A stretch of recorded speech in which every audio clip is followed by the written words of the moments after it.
Welcome back to Giselle Open Source. This is episode mashed up 12 with episode 13, and we're in a new location. That might give you a hint as to why last week's episode didn't go up on time. No, I mentioned this in another video. As I'm like filming this stuff, I'm seeing how documenting my process looks like alongside the actual process.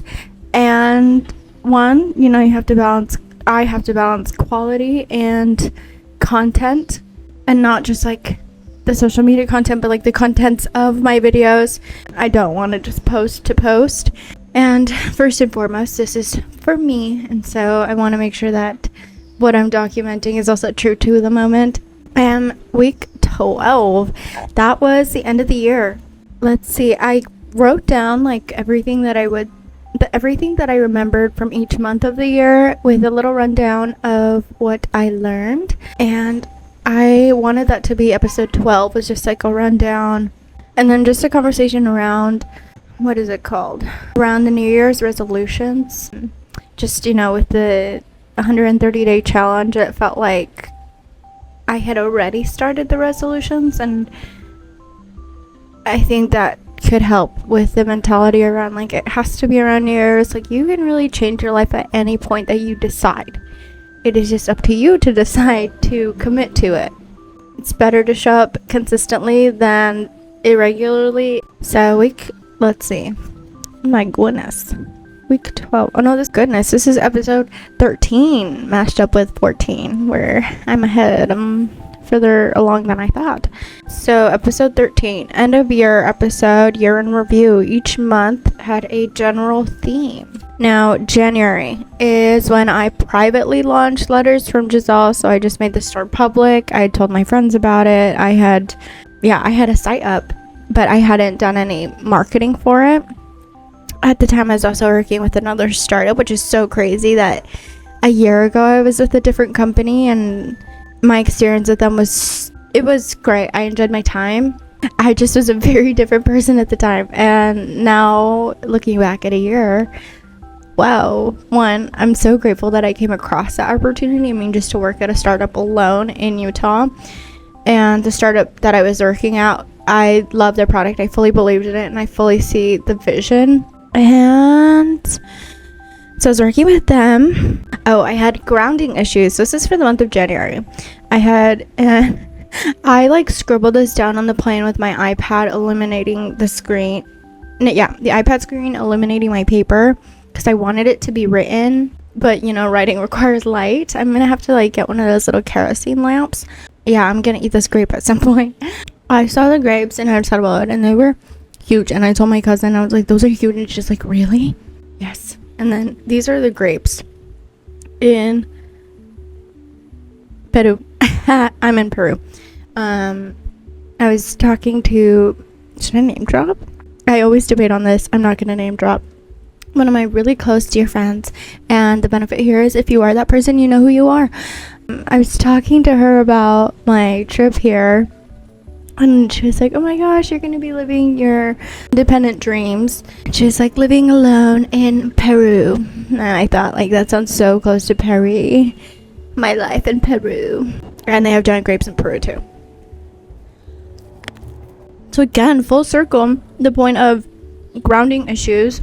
So what this had to do was, at the time, I had back issues. And those back issues were due to imbalances in my body. So the structure of my body was holding itself out of balance, which required my back to hold more tension, and that created back pain. And at the time, I was still addressing it. What really helped was Pilates, and developing my TBA. If you have any kind of anterior pelvic tilt, I recommend those two things. Working on your TBA, which is just it runs from your pelvic bone, I think, up to your sternum and attaches to your hips.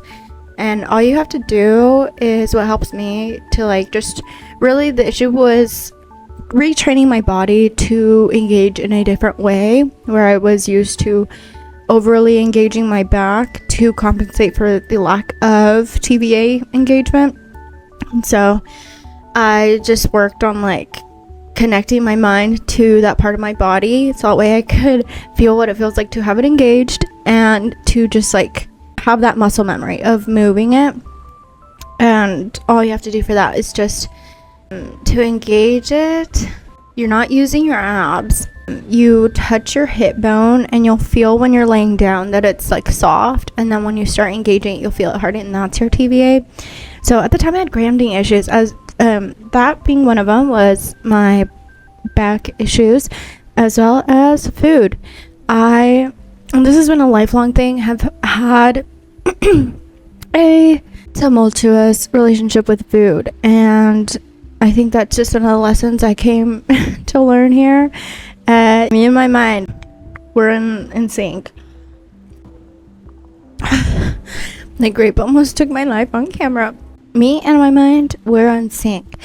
Me and my body. Now, a year later, I finally feel like and that was like what prompted me to starting the 130-day challenge, was I finally felt like I had figured out a system for myself to keep myself in motion, and the thing that would inevitably slow me down or completely stop my momentum was my food. I'd either like work myself so much that like I would just forget I really am so interested in the things that I'm doing, that things like eating and taking care of my space. In the past, a previous me a year ago, it felt not as important and really didn't register on my radar. And then I changed my mindset. I realized that what I do comes from my foundation. It is built on the foundation of my well-being. So I need to reinforce my structure of the foundation, which is my body and my space, so that I can keep everything that's built on top of that in motion. And so with that mindset change, I believe that was around, well, I'll get to it, but that's what was happening in January. And now a year later, as you can see, I had my breakfast. I made my breakfast. That used to just be like an optional, and now I realize like I have to have 3 meals a day. I do. And you know what? I also know that there's some people that feel that way. Wow, why must I eat? And it really is a privilege to like even complain about having the option to eat, especially 3 times a day. So just again reframing, like what I put into my body is important, and my body is important, and taking care of it is important. Oh, I had just started bullet journaling last year, so I actually, again, in line with like you can change your life whenever, I started bullet journaling that December, because I was like, I know I'm gonna do this upcoming year, I'm literally just gonna do it now. And so I started bullet journaling, and well, yeah, my journaling experience has changed so much since then. I no longer am using my bullet journal the way that I did before. It was more like just habit tracking, and now I use it as my executive book, and that's where I do my planning, because I have that freeform page with just that tiny bit of structure with the dots that I can make lines if I wanted to. And now I have like additional journals that work alongside that journal. Uncomfortable in the physical. Oh my goodness. Okay, so how I put this together was I was on the airplane again, swiping through my huge ass iPad. I was doing so much on my iPad that time. And I was going through my camera roll, and I was like, I had gone through it earlier, and I just got this eerie vibe from the photos of the time. And I thought, wow, I can literally like look at this photo and see that this girl she's not the girl I am today. And part of that was just feeling so uncomfortable in the physical. And that goes back to what I feel like is a lesson that I'm learning here in this world, is being a part of the physical like I am, and now I've accepted it, and that means feeding myself, engaging with the world, not conceptualizing everything. And part of that discomfort was just like my body, obviously I didn't have my food down, and that's gonna affect your mental well-being but also physical well-being.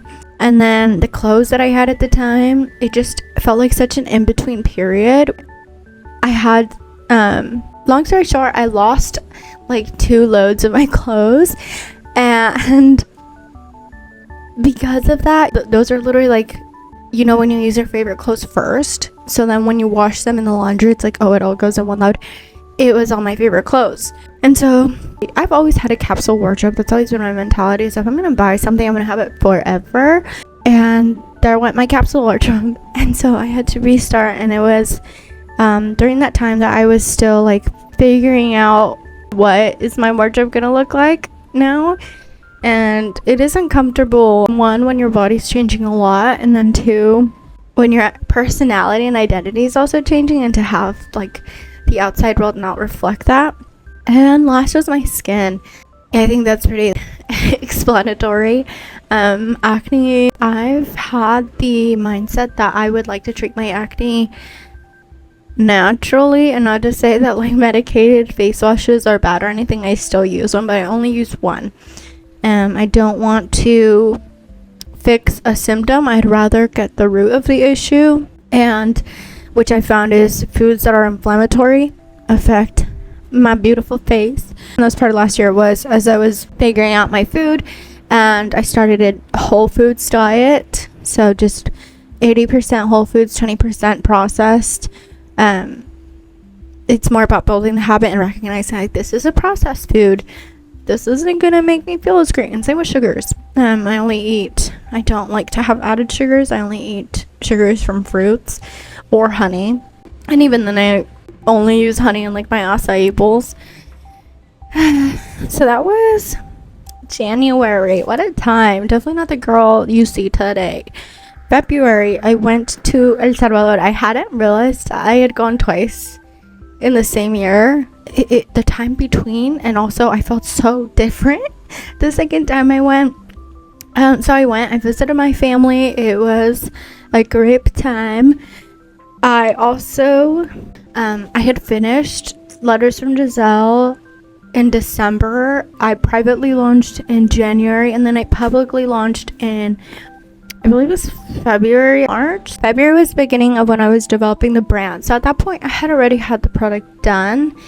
And what Letters has taught me is how to develop a brand, how to, 1, create a brand and develop one. And that's something that I understood from the beginning, is that I was working with a brand, and that's something that I hadn't, I mean, obviously with brands before, but I haven't been like a brand manager, which is essentially what I've been doing this past year, is just refining what this little living thing looks like and acts like.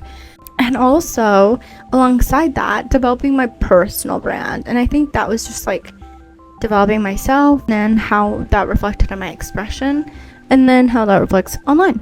And not with the intention of like, well, I guess maybe that is the intention of becoming like an online personality. And if that's not the intention, that's like literally what I think.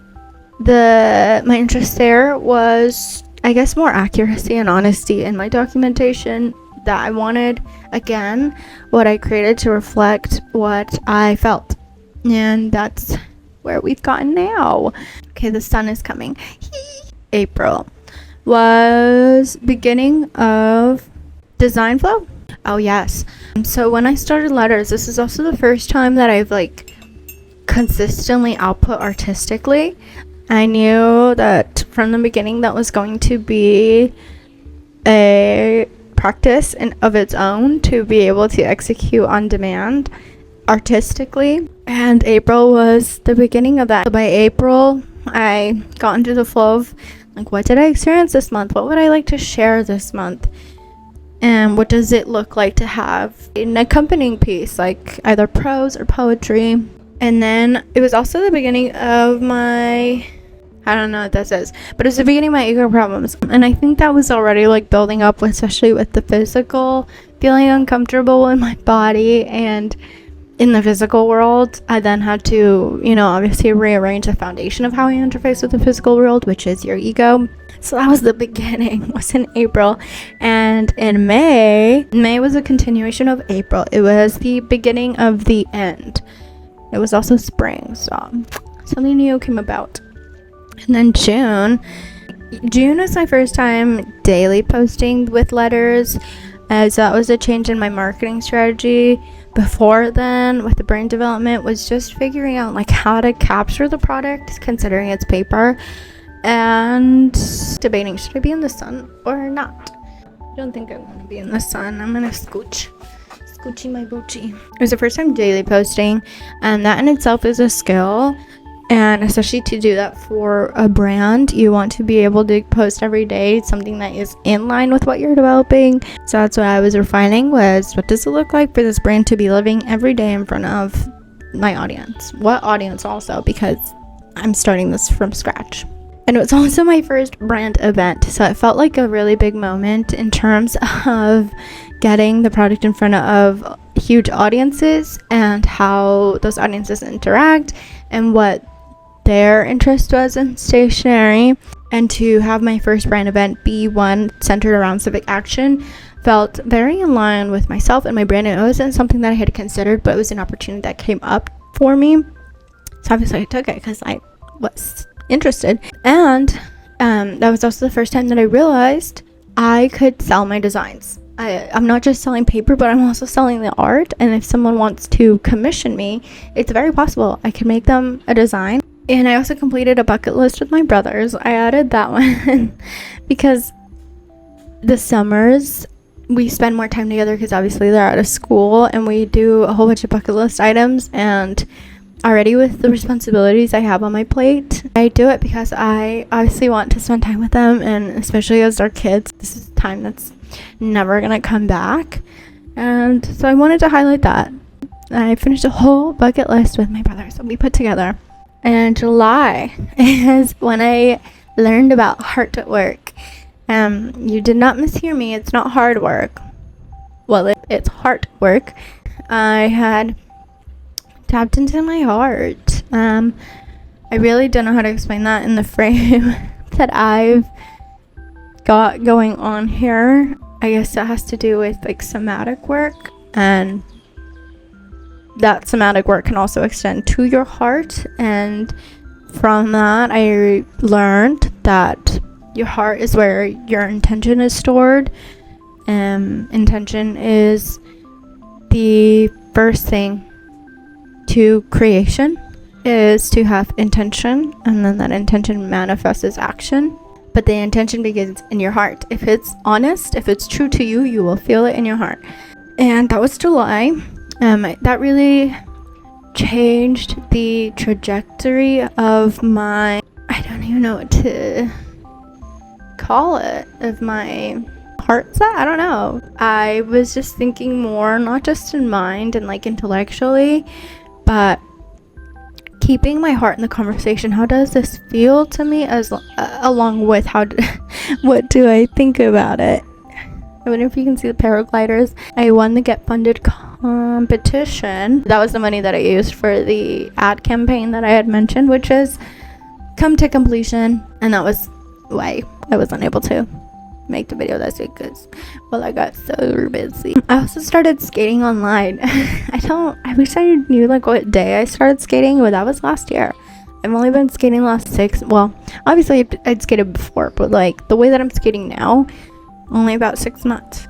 And I posted it. I never thought I would post something like that, but it just is so natural to me that it feels like, yeah, that I would post it. And I think a past version of myself would think like, why would you post yourself skating? Well, I did, and I like it.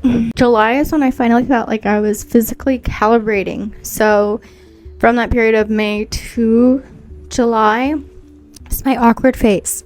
And then I integrated that invisible ego wound, and from there I was just obviously putting myself first, and that came with haircuts and clothes that felt like it matched the person that I was becoming. Then in August I had my birthday, and I had integrated that ego wound, and I felt this different, like, compelled. I had never felt so compelled by the physical world until August, and something about my birthday, I just felt like a renewed fire under me. I was excited for the change to come and excited to do the work that it takes to get there. And so immediately, and that, I think that was the the thinking process before I started OS again. I also had 2 big milestones in August. One I won't share. The other one was the beginning of my theory. I'm only putting this in as a placeholder, so when like it all unravels, you'll see, oh, that's what she was talking about. In September, I began to formalize my creation process. So before then, it was about getting that practice in motion. And then September, I was figuring out like what exactly am I doing as I'm going through this process so that I can enable myself to do it without friction. And that's to create on demand. And that's what I distinguished at the time, was it felt fake to create things on command, especially artistically. But I changed my mindset around that. And before, I guess I valued more the inspiration. And now I see that whatever I create is a product of mine, and it doesn't take away from it, regardless of like if it was on demand or inspired randomly. What matters to me is the skill and quality that I use to create, and that's something that can't be replicated. And that's where I pride myself in my work, is my artistic development. That's not something that can be faked, and to be able to create on demand just shows my skill level.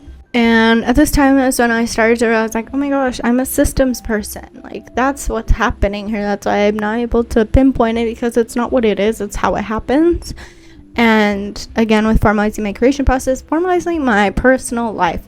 And part of that was developing my journaling ecosystem, figuring out like what is it that I have going on in here that I can offload, so I can just like cycle between my physical space and not have to worry about holding it all in my mental space.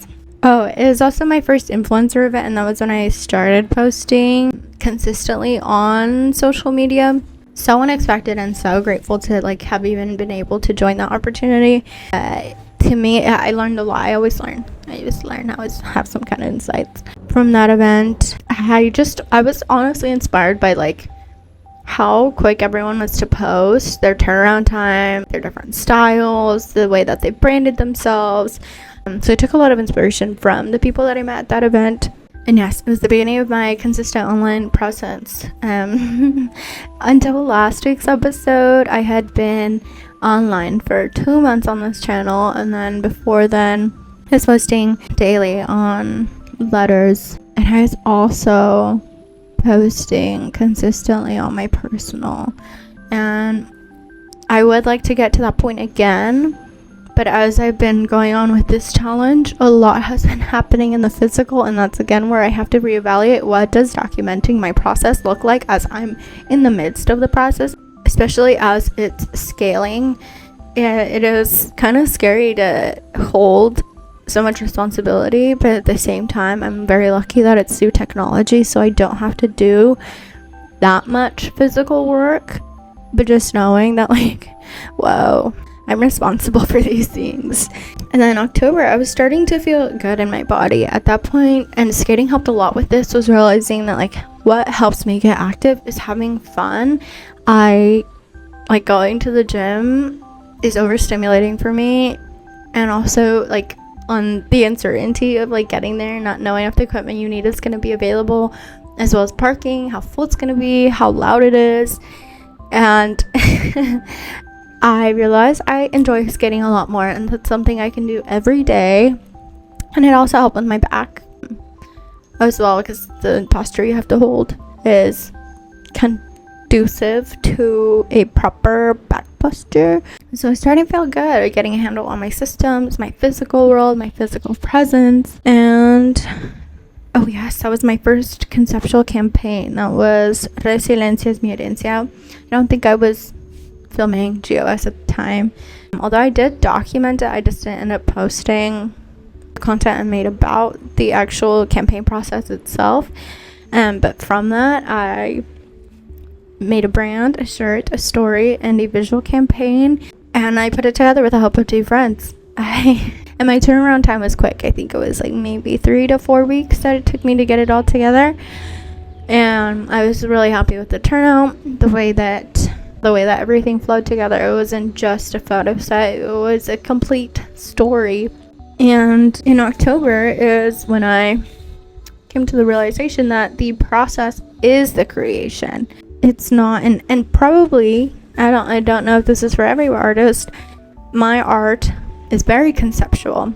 And if I were to just give you the concept itself, you might not immediately capture the depth that comes with it unless you get context. And an artist that I learned this from was Hilma af Klint, I think is her full name. She is a conceptual artist from the early 1900s, and her work was hidden for 20 years after her passing because she was afraid that she was ahead of her time. And honestly, I can see why. It really inspired me just by like looking at the subject of her work. It wouldn't be immediately recognizable, but from the themes that she uses, you can tell that there is a spiritual background to it. And that's where I saw that her work is very conceptual, and it wouldn't make sense to people if they were to just take it at face value. But looking at the piece in context, you see the cultural significance of it and what those themes even meant to people at the time. Yeah, with that, the process is the creation, and part of that for me is documenting the process. I am creating myself in the process right now. After I film this episode, I will no longer be the person I was at the beginning. I have a quote in here. It's pretty and it's real. I don't know what that meant.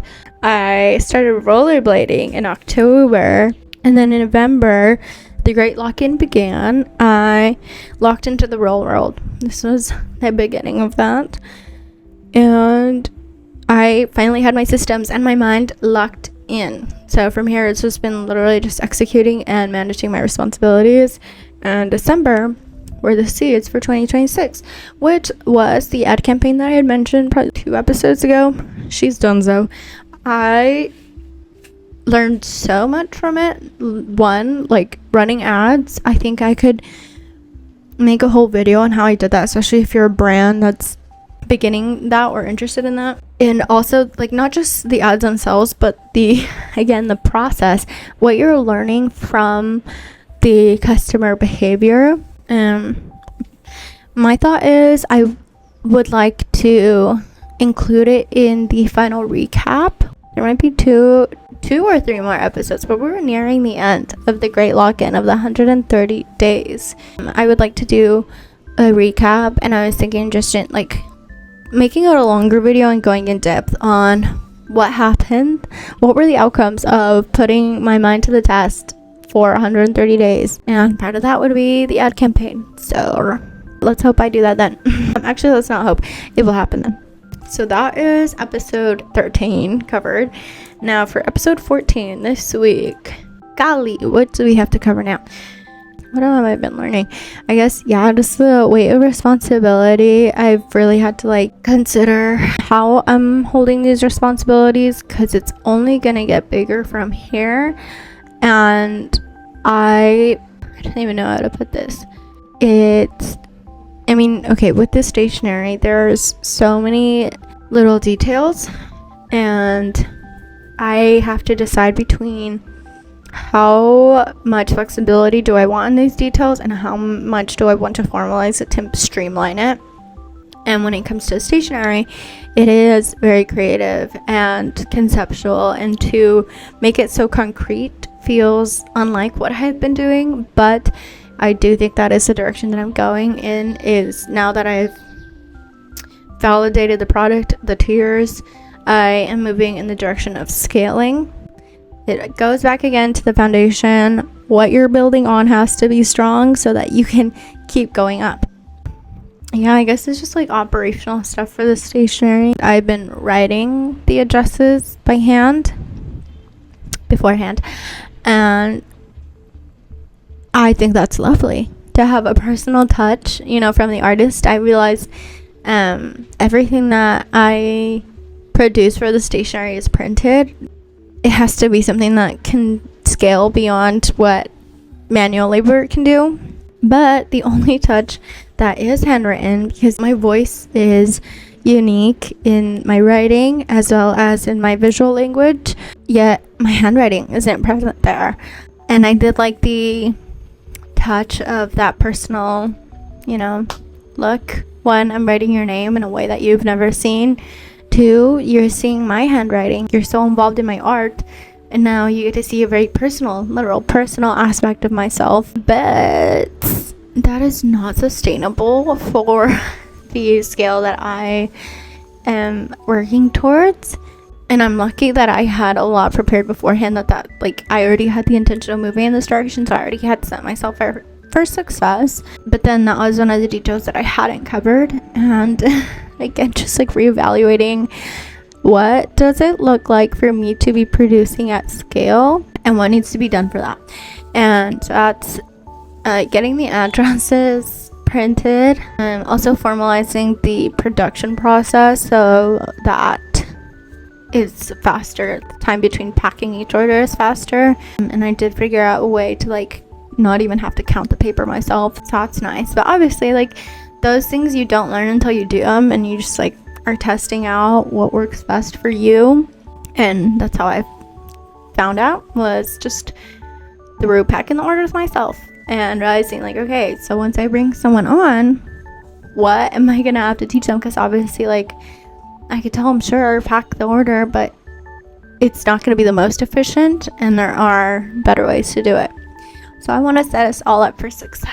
So that's what this week is focused on, is the housekeeping for operation. And what else? This week, I guess the last week, a lot changed. Probably 2 episodes before too. The change between the intellectualization to presence, and then with the ad campaign putting my work in full throttle. I'm not thinking in the same way that I was before, so I don't have as many interesting thoughts because, well, I'm doing things not that I wasn't before, but as I'm doing a lot of things, again, your mental and physical resources are finite. So when you're doing things, you don't want to burn extra energy than what it takes to do the things so that you can get through it without burning out. So when I'm, there were definitely moments that were getting to be stressful, but I just reminded myself, like, all I have to do is be here. I don't have to hold any other thoughts. I don't have to think about anything beyond what I'm doing right now. And that preserved me from what would have become stress. Yeah, and journaling is so important. And that's why I'm like betting on paper so much, is that I obviously see the value of connecting your mind and body through the act of writing. And as people become more present and aware of their bodies, they'll come to realize that there has to be an intermediary between getting your thoughts into your own awareness. Because sure, you can think them, but are you thinking about your thoughts? That's called meta-awareness. And paper is not that hard to come by. So people who are really dedicated to that craft, they'll make it happen. And I see it happening. There's Carbon Louise journals. They're like other binded journals. They're not even binded. They're like, well, I guess that's where I got the inspiration for this, was the Carbon Louise journals. So it's just an outside covering for 1 to multiple journals with, I think they use string. It might be elastics. But that just shows me that there's people that are like willing to invest, because they're expensive for a journal, and also to stay dedicated to their journals, because they're not just getting them, but they're using them, and they're showing the wear and tear of a lived-in journal. I believe that covers this episode. I expected there to be more, but I think that episode 14 is just gonna be the view. Enjoy the view. There's another part I didn't include. Oh wow, I started working on another project. That's as much as I'm gonna say. I think I want to keep this one under wraps, but you'll hear about it. Look at that. Also, it's the ocean behind me. That's the ocean. And a paraglider. That was crazy. Where did he come from? The hell? No, really, where did he come from? yeah, I guess I'm not like ready to end this episode, but that's literally it. That's all. Thank you again for watching. I hope there was something of value in this for you. I had a feeling I wasn't done, and I wasn't done. And I think also change of scenery is cute for the section of episode 14 of this mega episode. And I also checked in on the details. It is 3 more episodes until the final like wrap up, but by the wrap up the challenge will have ended, so it'll be released on the 1st, the following day after the 130 days are over. Okay, so what I wanted to cover in this little segment, I don't know why I like didn't see this while I was out there, but also I was looking over the video and not a fan of the shadow. I'm gonna change that up for next week, but for now we're gonna see me here. This part of the episode, or well, at episode 14, part 2 of the mega episode 13 and 14, also this is me being flexible with my process. Yes, I had anticipated posting every Sunday, and I have, and then life changed it, and this is how I meet the change. That means still fulfilling the commitment. It might just not be on the same timeline, so this is me posting a couple days past what I had anticipated, and obviously I didn't want to do a mega episode yet. Here we are. I do want to make sure that I am documenting, especially for the 130 days, the things that have transpired, even if they're not coming out at the time that I had expected. I really like this informal setup. I think partially because I'm learning to be more of a casual person. This is something I understood about myself, but I'm coming to see like, girl, we do not have to be that serious. And obviously that's for a reason. If you're someone who's lived a hard life, and not to say that everyone that lives a hard life ends up expressing it this way, but maybe it'll help you, you know, recontextualize yourself. And by hard, I mean like oh my gosh. If a word has more than 2 syllables, what's happening?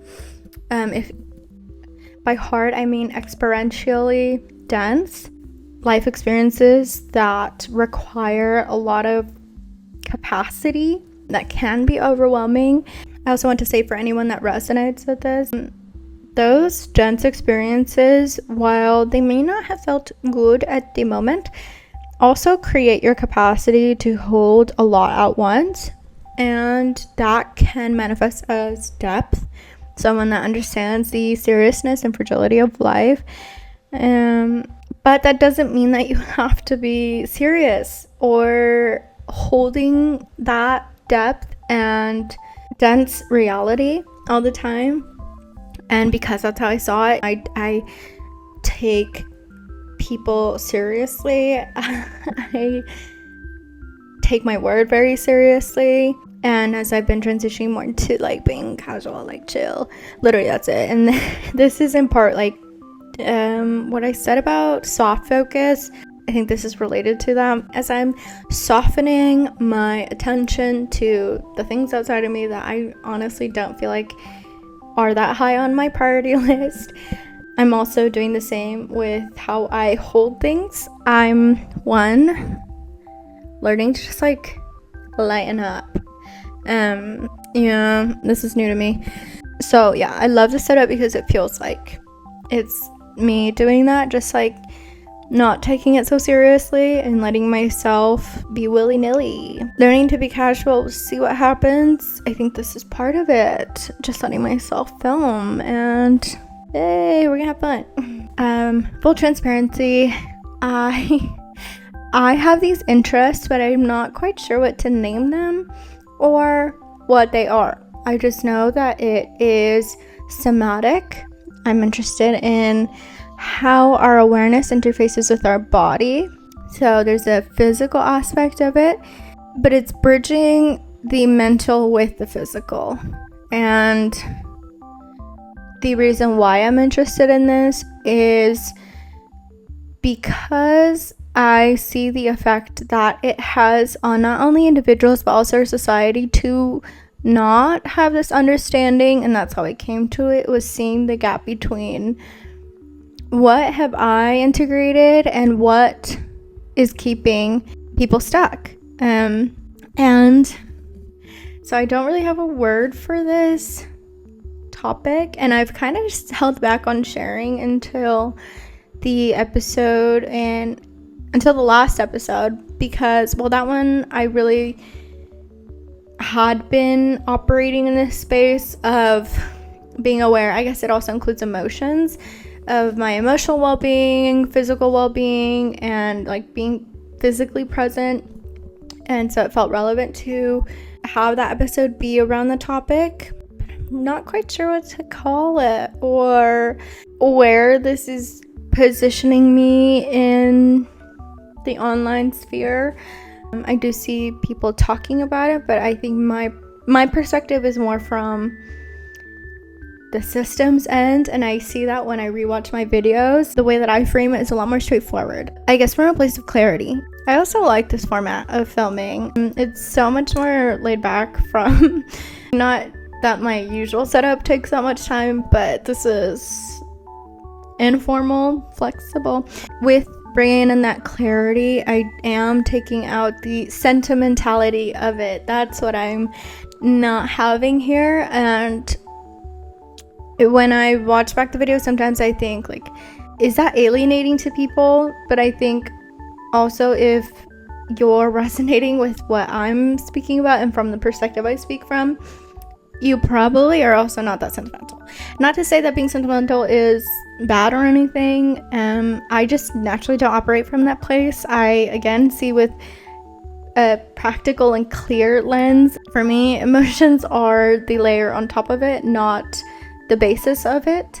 That's why I've kind of like avoided this, even though it's literally like my interest. I love talking about it. It's, I guess, what my relationships are, what they center around is this like somatic emotional understanding of one another.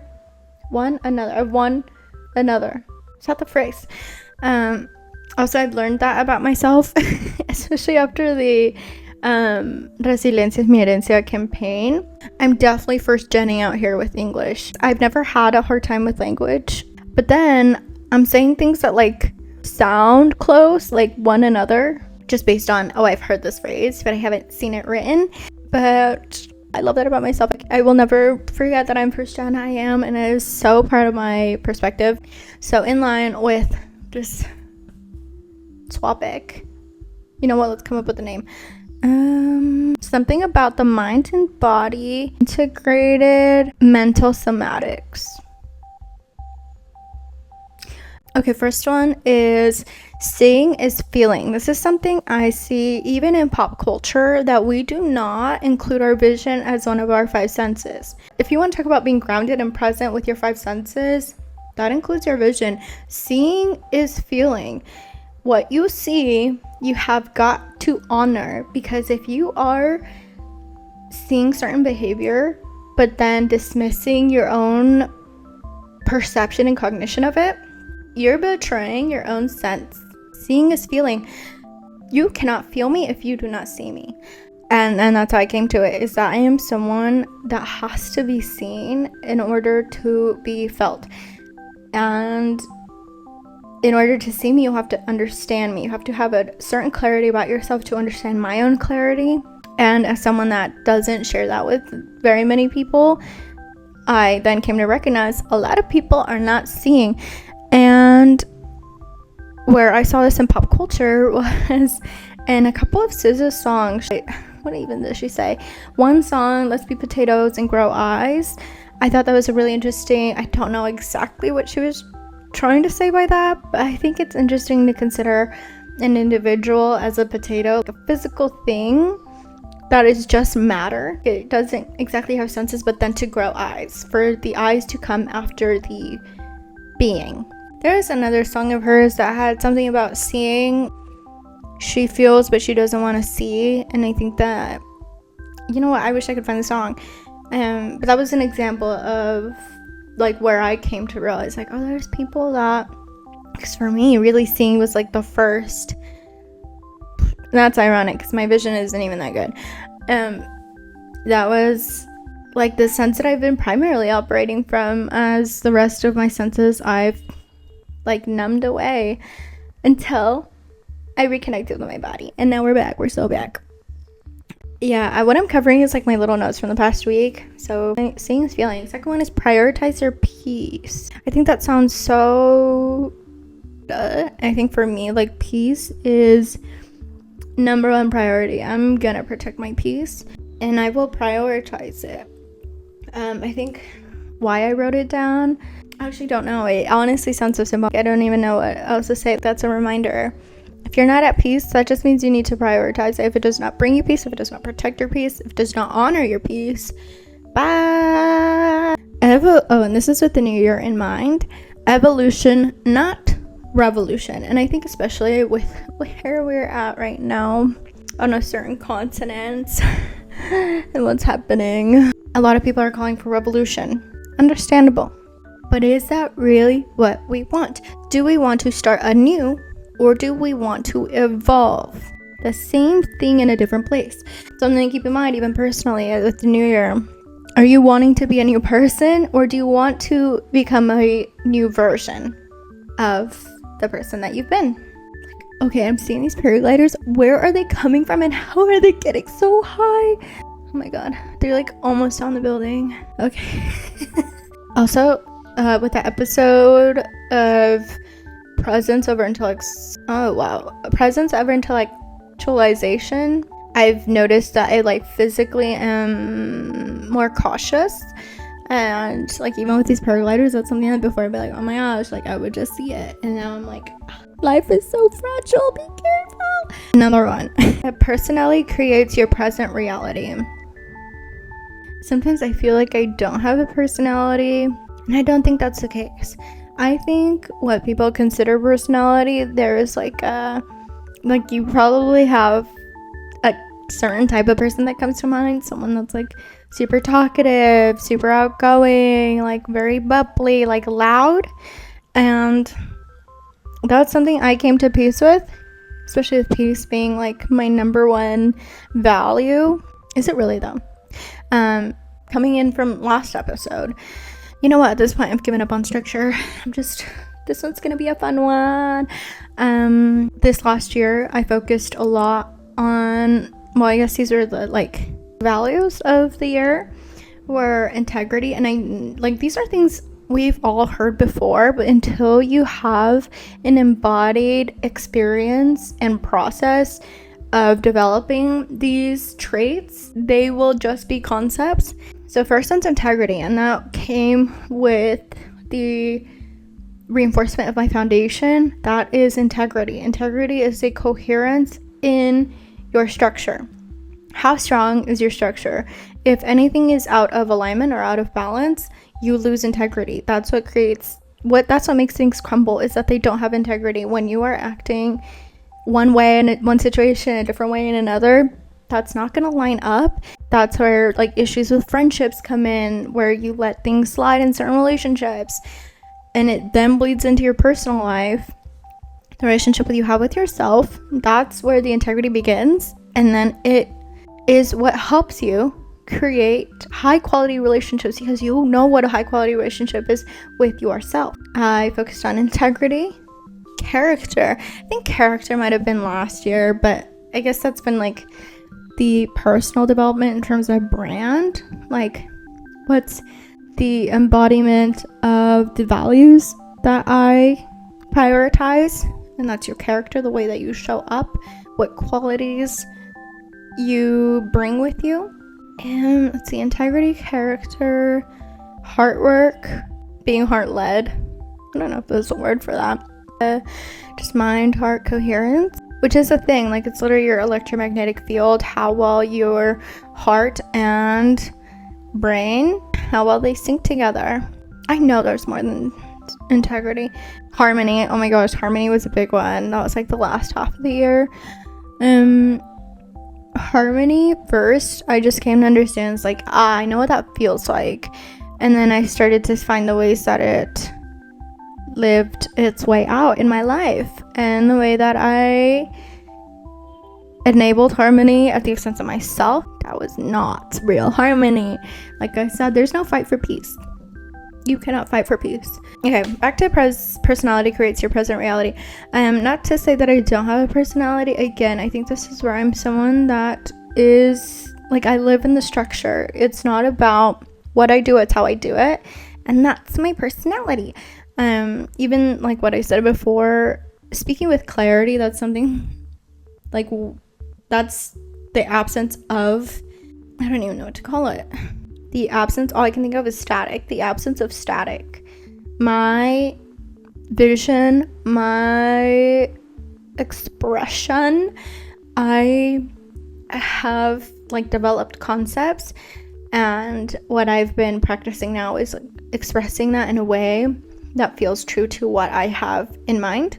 So I say that your personality creates your present reality to recognize, one, people who might similarly feel like, I don't really have a personality. You might have one, it just might not look like what the mainstream tells us personalities are or should be.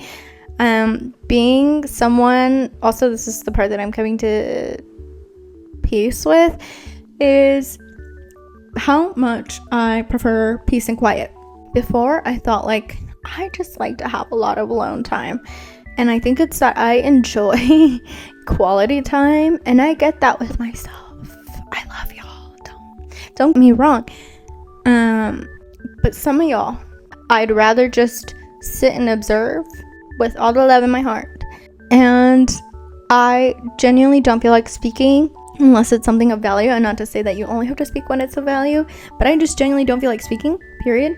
So when I do, it's gonna be something that like I want to say, something that develops the conversation. Yeah, and also for maybe other people that feel like they have a clearer understanding of what their personality is, your personality creates your present reality. So consider the ways that you are showing up in your relationships and events, and how you do things, and how that might be causing your own problems. If you are combative, you will be in situations where you will be combative until you learn to maintain your own peace without other people. Not to say that they're not involved, but they're going to be involved. But no matter what they're doing, be the peace you want to see.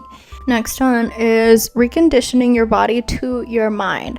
This again has to do with that somatic mind integration. So if you're someone who, again, the resolution, new year in mind, if you're looking to change your life and your mind is there, but you're not physically doing it, there is a disconnect between your mind and your body. What your body is used to might not be compatible with what your mind is envisioning. And so you have to condition your body to your mind. What that means is letting your body feel something different and being aware that, oh, what I'm feeling is different because I'm doing things differently. And if you're in a place of high stress and that's what you're used to, moving towards peace isn't going to be as simple as like, oh, I'm just gonna slow down. You have to give your body the opportunity to feel peace, to release the stress, because otherwise that's where your body's operating. So even when you have a different vision in mind, your hardware is not running that. I can never do that face on purpose. Next one. Your feelings are the language of the body, and your thoughts are the language of your mind. I saw this in a YouTube video. It was a big speaker. I don't feel as compelled to credit because, well, they're big enough that you probably would be able to find them, and they already have their own career of their own. So thank you for the information. This is something I had already thought of, but when it was put that way, I was like, yes, that's what I'm doing. And the reason I had even considered this was because I was so familiar with my mind and my thoughts, and coming into feeling was coming to understand that some people really, like, that's the only language they understand is the body. And that's coming back to reconditioning the body to the mind. Is in order for your body to understand your mind, you have to understand your feelings and your thoughts, because there's a bridge between them. Your thoughts can influence your feelings can influence your thoughts, and that is how your mind and your body communicate, is through their own languages, but you are the one that is connecting the two through your own awareness. Like, how you understand your own thoughts, how you understand your own feelings, how you contextualize them. And that brings me back to the idea of symbolic feelings versus just feelings without a narrative. You can feel and not give it any kind of story, or if you do feel and you give it a story, be aware of the story that you are coming up with, because that's how it's translating to your mind. And if you can untangle that, you can then use your mind to reinforce positive feelings in a positive context. Not to say that negative feelings don't have value, but if you're wanting to obviously change the way that you see things, you're gonna have to see them differently, and then they will feel differently. One example of this is anxiety and excitement. You are using the same energy, but you are just seeing it in a different way.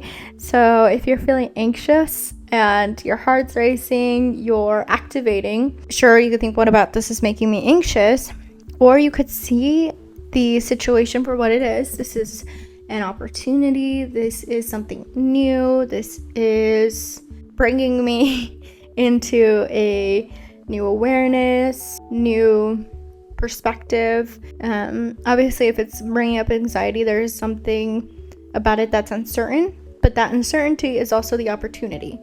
And if you can see it as such, that's how you transform your anxiety to excitement. And I mean it literally. Like, it's not, oh, I'm just gonna think that my anxiety is excitement. You literally feel the difference between, my heart was racing, and now, because of that mindset change, it feels like excitement. Like, I see the reasons why this is exciting for me as well.